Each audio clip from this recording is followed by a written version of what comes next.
karena sesungguhnya bangsa yang terhormat adalah bangsa yang sama derajatnya dengan bangsa yang lainnya.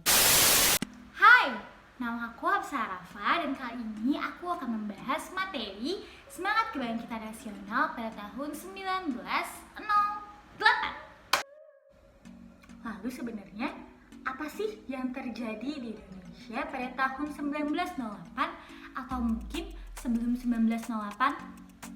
Pada saat itu, rusaknya ekonomi Eropa mengakibatkan Belanda datang ke Indonesia dan mendirikan VOC pada tanggal 20 Maret 1602 dengan tujuan untuk memonopoli perdagangan di wilayah Nusantara. Sejak saat itulah Belanda melakukan berbagai kekerasan pada rakyat Indonesia. Dimulai dari memecah belah, melakukan politik adu domba antara satu kerajaan dengan kerajaan yang lain, atau justru melakukan adu domba pada orang-orang yang terdapat dalam suatu kerajaan. Contohnya, kerajaan Tidore dan kerajaan Ternate yang diadu domba, atau kerajaan Mataram yang akhirnya terpecah belah menjadi dua kesultanan. Belum cukup melemahkan kerajaan-kerajaan yang ada di Indonesia, pada saat Daendels berkuasa, ia memerintahkan rakyat Indonesia untuk kerja rodi membangun jalan sepanjang Pulau Jawa dari Anyer hingga Panarukan. Lalu pada tahun 1828, Van den Bosch menerapkan peraturan tanam paksa dengan mewajibkan rakyat Indonesia menanami sawah atau ladang mereka dengan tanaman-tanaman yang ditentukan oleh pemerintah Belanda yang hasilnya tentu saja hanya untuk pemerintah Belanda.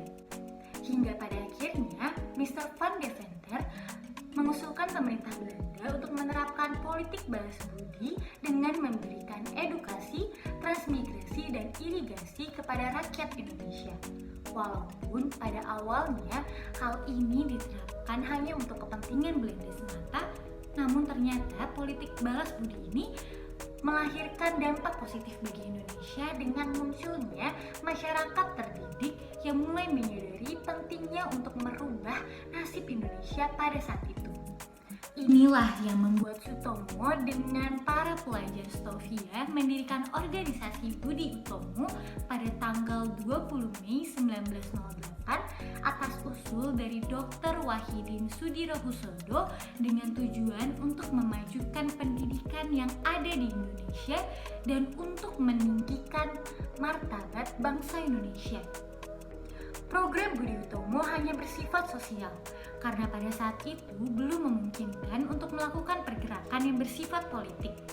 Pada awalnya juga, Budi Utomo hanya terbatas dalam lingkup Jawa dan Madura. Namun dengan banyaknya dukungan dari masyarakat Indonesia pada saat itu, Budi Utomo akhirnya dapat membangkitkan semangat nasional penduduk Indonesia dari mulai Jawa, Sunda, Madura, hingga penduduk Hindia, dan dapat mewujudkan tujuan mereka untuk mengembangkan kehormatan bangsa Indonesia. Dan perjuangan pergerakan kemerdekaan negara Indonesia telah sampailah kepada saat yang berbahagia. Dengan selamat sentosa, mengantarkan rakyat Indonesia ke depan pintu gerbang kemerdekaan negara Indonesia yang merdeka, bersatu, berdaulat, adil dan makmur. Dari sini kita bisa lihat loh, betapa sulitnya dan hebatnya perjuangan bangsa Indonesia dalam mempertahankan dan memerdekakan bangsa Indonesia pada saat itu. Dan dari sini juga kita bisa menyimpulkan bahwa persatuan Indonesia menjadi salah satu syarat penting dalam membangkitkan semangat, memotivasi, dan menjadi alasan pergerakan perjuangan bangsa Indonesia untuk memerdekakan Indonesia pada saat itu. Terus kalian ingat gak siapa yang mempersatukan rakyat Indonesia?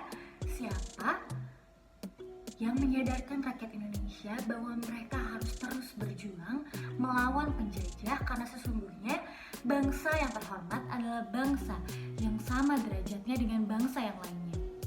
Mereka adalah golongan terpelajar. Mereka adalah pelajar sama seperti kita. Untuk itu, sebagai pelajar masa kini, kita seharusnya dapat menghargai usaha mereka. usaha bangsa Indonesia yang dulu berjuang untuk memberikan kehidupan yang nyaman tanpa jajahan untuk kita yang hidup sekarang. Untuk itu, sebagai pelajar Indonesia, penting bagi kita untuk mempertahankan persatuan bangsa Indonesia. Ada beberapa tahap yang dapat dilakukan dalam pembinaan persatuan bangsa Indonesia, yaitu dengan meningkatkan rasa senasib dan seperjuangan, mengingat arti penting dari kebangkitan nasional, mengingat arti dari Sumpah Pemuda, dan pentingnya arti proklamasi kemerdekaan bagi bangsa Indonesia. Generasi muda adalah generasi penerus bangsa. Kalianlah yang akan menjadi pewaris dan pemimpin Indonesia di masa depan. Kalian juga yang akan menentukan nasib Indonesia di masa yang akan datang. Dengan begitu, persiapkanlah diri kalian sejak sekarang. Jangan lelah untuk menuntut ilmu. Jadilah pribadi yang cerdas, jujur, hormati orang tua, taat terhadap agama, dapat menghargai dan mentoleransi satu sama lain. Tidak pandang suku, budaya, agama apapun teman kalian, kalian harus selalu mencintai satu sama lain, menghormati satu sama lain. Dengan begitu, persatuan dan kedamaian Indonesia akan tetap terjaga sampai kapanpun. Perjuangan para pahlawan pun tidak akan sia-sia, dan mereka pasti akan bangga melihat pelajar yang terdidik seperti kalian. Sekian dari saya, semoga materi hari ini dapat bermanfaat. See you, terima kasih.